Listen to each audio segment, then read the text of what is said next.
పాడుబడ్డ ఇండ్లను పంచేదెట్లా? రాష్ట్ర వ్యాప్తంగా అధ్వాన స్థితికి డబుల్ బెడ్రూమ్ ఇండ్లు. ఆఫీసర్ల ఫీల్డ్ ఎంక్వైరీలో దిగ్భ్రాంతికర దృశ్యాలు. సౌలతులు రిపేర్లకే 1000 కోట్లకు పైగా ఖర్చవుతాయని అంచనా. గోడలకు పగుళ్ళు, స్లాబులు, పిల్లర్లకు నడుమ గ్యాపులు, విరిగిన తలుపులు, పగిలిన ట్యాంకులు, కిటికీలు, ఇతర సామాగ్రి దొంగల పాలు. తాగునీరు, కరెంటు, రోడ్లు, ఇతర వసతులు నిల్లు. దీని గురించి ఎంత తక్కువ మాట్లాడుకుంటే అంత తక్కువ మాట్లాడుకోవాలి. ఇది ఎందుకంటే కేసీఆర్ చేసిన అత్యంత నీచమైన పనుల్లో ఇదొక్క నీచమైన పని. డబుల్ బెడ్రూమ్లు కట్టిండు, సిటీలో ఉన్నాయి పంచిండు, జిల్లాలో ఉన్నాయి కొన్ని పంచలే. ఉదాహరణకు సిరిసిల్లలోనే పంచలేదా, ఇజ్జది పోతుంది చెప్పుకుంటే. కేటీఆర్ అక్కడ ఎమ్మెల్యే కట్టిండ్లు, అక్కడ కట్టి ఇప్పుడు అక్కడ పందులు, బర్రెలు, కుక్కలు, నక్కలు అవి సంసారం చేసేదానికి వచ్చినాయి. ప్రతి నియోజకవర్గంలో ఇట్లా కొన్ని నియోజకవర్గాల్లో కట్టిలు, కొన్ని నియోజకవర్గాల్లో కట్టలే. ఇక్కడ సిటీలో మాత్రం ఒక 50,000 60,000 ఇండ్లు కట్టిండ్లు ఇక్కడ ఈ హైదరాబాద్ సిటీలో. దాంట్లో సగానికి పైగా పంచిండ్లు. ఇటు చెంగిచేర్ల సైడ్ కట్టినా ఇంకా పంచలేదు, అక్కడ కూడా కుక్కలు నక్కలే సంసారం చేస్తానయట. గిదానే డబుల్ బెడ్రూమ్లు కట్టి ఇంత అధ్వానంగా బడ్జెట్ ఆగం చేసి ఇటువంటి విషయాలనే కేసీఆర్ మీద అందరికీ ఒక వ్యతిరేకత వచ్చింది. డబుల్ బెడ్రూమ్లు కట్టిండు, పంచలేదు. మరి ఎందుకు పంచలేదో ఆయనకే తెలియాలి.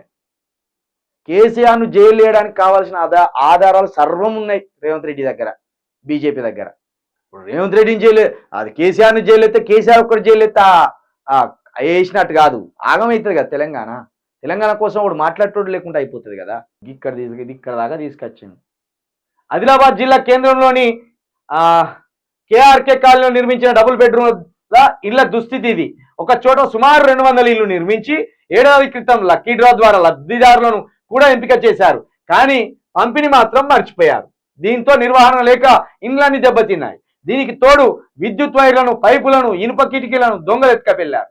క్వాలిటీ లేకపోవడంతో గోడలు నెర్రలు బారాయి. తాగునీరు, రోడ్లు, డ్రైనేజీలు లేవు. దీంతో రిపేర్లు చేసి ఇండ్లను పంపిణీ చేయాలంటే దాదాపు 2 కోట్లు అవసరమవుతాయని చెప్పారు. ఇక్కడనే ఏది ఈ ఆర్కే కాలనీలోనే 2 కోట్లు అవుతాయంటే రాష్ట్ర వ్యాప్తంగా పంచని ఇండ్లు బొచ్చాడు ఉన్నాయి. మరి 1,00,000, 80,000, 60,000 ఈ వివిధ నియోజకవర్గాల్లో కట్టిన కనీసం నాకు తెలిసి కనీసం ఒక 60,000-50,000 ఉంటాయి. ఈ 60,000-50,000 ఇండ్లకు ఇట్లా రిపేర్లు చేసుకుంటూ వస్తే ఎన్ని వేల కోట్లు కావాలి. వెలుగుడి ఇది మంచి వార్తనే రాసిన. ఈసారి వెలుగుని మెచ్చుకోవచ్చు మనం. మంచి వార్త రాసుకొచ్చాను. కిసోని వార్తలు రాసుకరా. కనీసం చదువుకున్న కేటీఆర్కు బుద్ధి లేదు, ప్రజల్లో తిరిగే హరీష్ రావుకు బుద్ధి లేదు, ప్రగతి భవన్ ఇడిచిపెట్టి రాకుండా అలానే కూర్చునే కేసీఆర్కు బుద్ధి లేదు. ఎందుకు కట్టాంరా మనం ఇండ్లు, ఎందుకు ఇయ్యలేదు అని సోయలేదు. ఇక ఎమ్మెల్యేలు అంతకంటే బానిసలు. సార్ మన మా నియోజకవర్గంలో 2,000 ఇండ్లు కడితేవి అవి కుక్కలు నక్కలు పడుకున్నానికి ఎక్కడికి వస్తున్నాయి. ఆ బర్రెలకు అవి అడ్డా అయిపోయినాయి, ఆ కోతులకు అడ్డా అయిపోయినాయి. లేదా ఎక్కడ ఏ దిక్కు దొరకక సంసారం చేసేటోళ్ళకి అవో దిక్కు అయిపోయినాయి. అవి ఎందుకు కట్టినాం సార్ అని అడిగేటోడే లేడు.